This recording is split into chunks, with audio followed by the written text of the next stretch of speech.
Hello, and welcome to A Mind Elevation with Shavariel. That is me. Taking a pause, a break from doing my tasks, my chores to make this video. And you will hear some cars because I am outside. So I apologize in advance. But to everyone who stopped to see this video, I want to thank you for your time. It is never a small thing when you stop and to click on a video and to watch it, because of course that is taking your time and taking the time out of your day to watch. So I thank you so much for watching this video. Make sure you subscribe to A Mind Elevation Nation.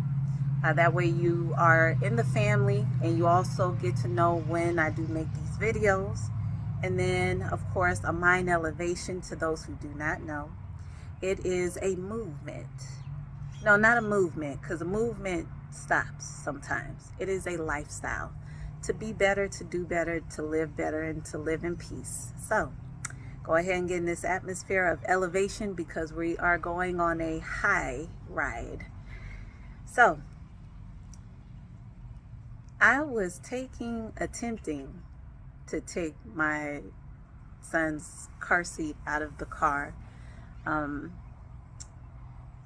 boy, and the reason why I was taking it out was so that he'll be able to ride with one of my relatives. And I tell you, taking that car seat out was a struggle. Like, here's what I have to say to those who do not have children yet. Please be wise. Be wise. Be wise. Be wise. Be wise. And be married first. Be in a healthy marriage first. Now, please don't take that from me saying be in a healthy marriage more than once. No. Because you get married one time.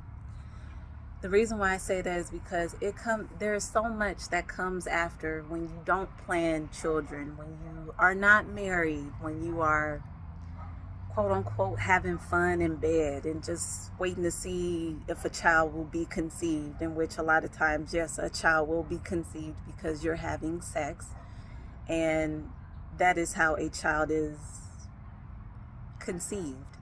And so even just with simple things, just taking the car seat out of the car. Let me tell you something. To you car seat manufacturers and brands, y'all are going to have to come with something much more bigger and creative. Because let me tell you something. I would address it. You know what? I will address the car manufacturers also, because that too is an issue. But the reason why I say car seat manufacturers is because of this. To take the car seat out, meaning that top clip that you have at the top of the car seat, to hook it onto the car at the top, in the back, in the rear, that top part where the window is, there's a hook deep in there, and you hook the clip, the top part of the car seat, in there. That is beyond a struggle, like it's ridiculous. And here's the issue. Car manufacturers, there has got to be a way that you make that hook longer, so that this small hook is not going into this small hole at the top in the rear part of the car where that window is. I don't know if you guys as car seat manufacturers are taking surveys from parents, because it may be some of you have not had the opportunity to put your own car seat in. Maybe your nanny does it, or your driver does it, or your butler does it. You know, somebody does it, or your personal assistant does it. Somebody does it other than you. So you wouldn't know the struggle of having to get that thing out and put that car seat in there. So please come up with a way to help parents safely secure their child in a car seat at the top, to hook that top seat belt in at the top of the car seat in the back, And there has got to be a safe, secure, simple way to unclip that safely and get the car seat out. Now, for the car manufacturers, I don't know what you guys were thinking, making cars with short hooks like that for these big, or not even big, but these medium-sized seatbelt clips for car seats. That has not worked. And then don't let it be like a premium car. When I say a premium car, so you may not have a Honda. Maybe you have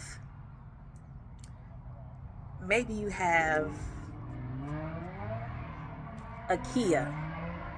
That's what you consider a premium car.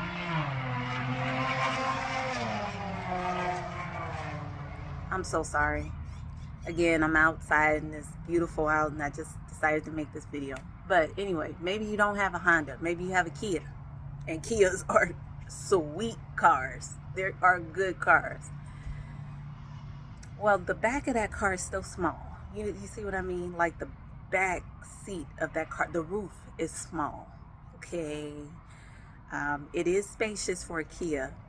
However, when taking a large size car seat, we're talking about the ones that you keep for like a few years, the ones that turn into booster seats. So it's like a 4-in-1 car seat.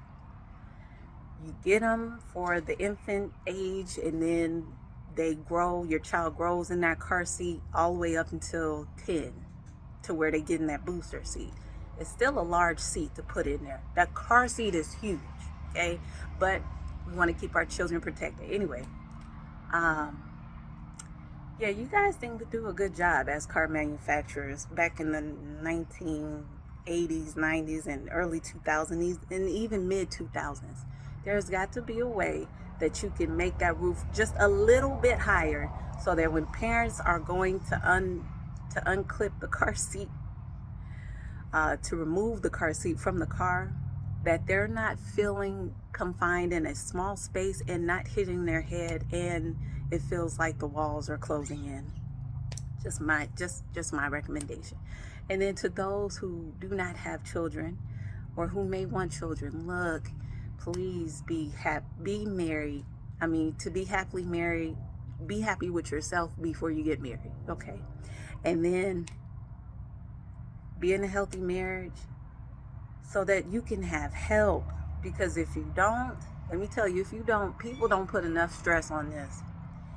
When you go outside of the will of God to have kids not married, both parents will struggle on their own with the same one child that they could have been married and could have been a helpmeet team to help carry that work together.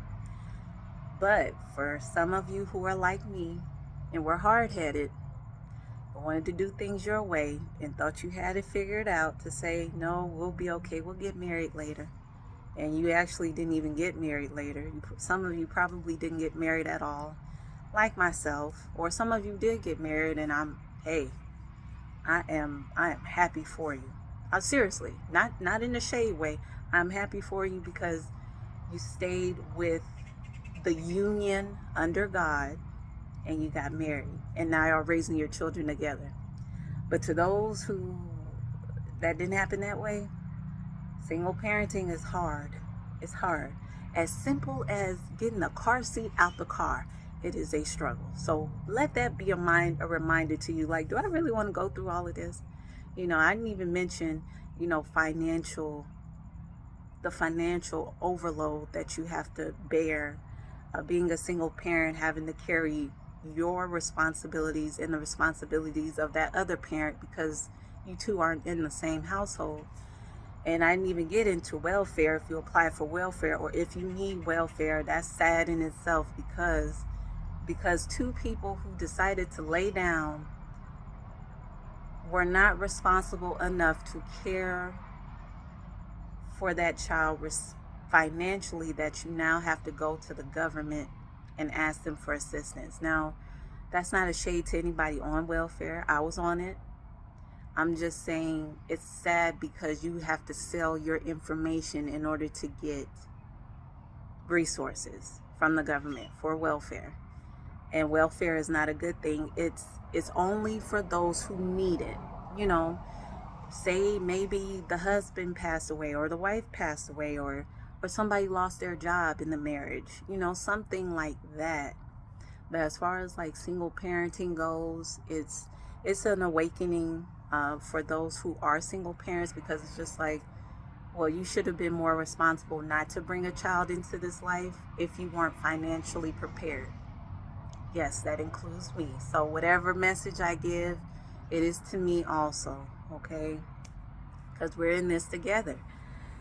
Uh, but, if you really need it, it's there.